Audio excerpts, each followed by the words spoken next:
நாம் என்ன தொழில் பண்ணுறோமோ அதை என்ஜாய் பண்ணணும், அதை லைக் பண்ணணும். ஒர்க்காக இருந்தாலும் சரி, வீட்டு காரியமாக இருந்தாலும் 10 பாத்திரம் தேய்க்கிறது கூட பளபளன்னு தேய்க்க, தண்டத்துக்கு தேய்க்கக்கூடாது. சில ஆற்றுக்கு போனோன்னா இந்த சிங்க் இருக்க பற்றியெல்லாம் அதை பார்த்தாலே சாப்பிட்டது வெளியில் வந்துடும். அதை தேய்க்கவே மாட்டா.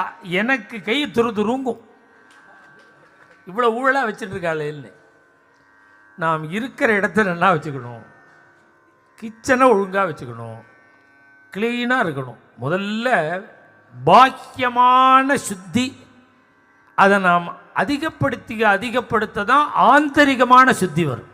யோக சாஸ்திரம் அதுதான் சொல்லும்.